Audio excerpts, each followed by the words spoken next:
Okay, welcome everybody to Salt HQ.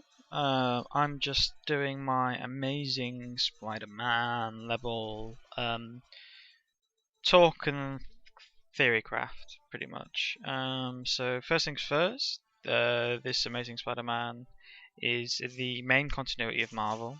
It's the mainstream. It has been that way since the 1960s. This is the one with all the classic tales that you should know, the death of Gwen Stacy, etc., etc. Um, and it's just, yeah, like I said, generally the main continuity. This is the regular Spider-Man, no um, powers that he doesn't normally have, um, and he's pretty much the main hero of uh, all the games mostly, and this game in particular. Um, he's like the lead, um, which is is good. It's classic Peter Parker. I believe he's voiced by Neil Patrick Harris, who's from How I Met Your Mother, and other such. Well, you must know who Neil Patrick Harris is. If you don't, I suggest you go look him up because he is amazing in a nutshell. Um, so yeah, he's the Spider-Man of the longest-running comic series of Spider-Man. Like I said, the Amazing Spider-Man is the mainstream one.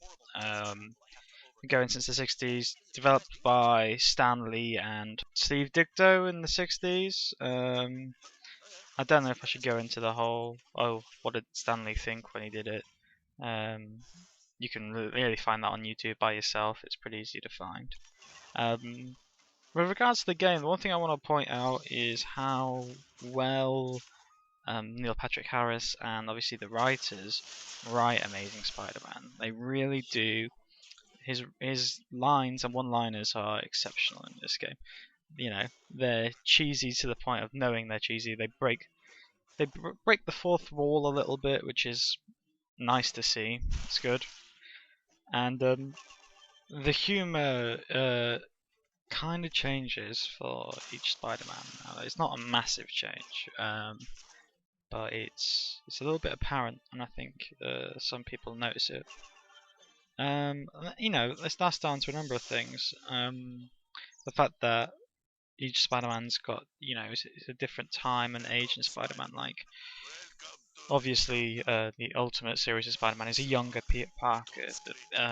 He was, a teenager, whilst this Spider-Man is, he's a young adult, but there's that distinction there, and their humor is different because of it. Obviously, Noir Spider-Man lives in a much um, grittier and darker universe, so his humor changes a bit, and obviously. Spider-Man 2099 is not actually Peter Parker, it's someone else. Um, what was his name again? It was Miguel O'Hara, um, which is interesting. Interesting why they decided to choose three Spider-Men and someone who wasn't Spider-Man. Don't know why they did that, but maybe it's just because 2099 was um, had a bit of a cult following actually, the comic books, because of how kind of different it was from other Spider-Man books out during the same period. So it's nice to see it finally got released, or the concept ideas around it finally got released onto the game, which is good. Um, let's talk about more about Amazing Spider-Man in particular, and this level's about Craven, so why don't we talk about Craven's history with Spider-Man in the Amazing universe? So let's go talk about that for a bit. Pretty much, their relationship is pretty standard hero versus villain fanfare. Pretty much, Craven's biography in a nutshell is in the Amazing Universes, he's a big game hunter, and he's the brother to another one of Spider-Man's villains called the Chameleon, or half brothers, I think. and he doesn't like using ranged weapons that much, which is kind of contradictory to this game, as you'll see in a segment coming up next. He prefers to take people down, um, people, animals, man to beast, and he has an affinity for close range weapons. Pretty much, Craven tries to hunt Spider-Man, but continually underestimates his intellect as well as his reflexes. Craven's uses potions to give him um, power, not powers, but like increasing his attributes like his strength, his dexterity, his speed to match Spider-Man. Though he never really exceeds him, at least not in mainstream continuity. Other traits of Craven we could talk about is he was one of the founding members of the Sinister Six. If you don't know who the Sinister Six are, they are the supervillain group that try to take out the Spider-Man. Obviously, we all know that doesn't happen, but the Sinister Six have been in a lot of different comics and a lot of different incarnations. But in the original, he was one of the founding members. Craven has children as well, and they are mentioned in later comic books. I think one tries to succeed Craven. I'm not too sure about that. But yeah, one thing that makes Craven like he never becomes like an anti-hero. Craven doesn't. He's always been a villain, but he's always had a moral code. So there has been incidences, especially in the Amazing Universe, where Craven has got Spider-Man or Spider-Man's been weakened by someone else, and Craven's come in, and he hasn't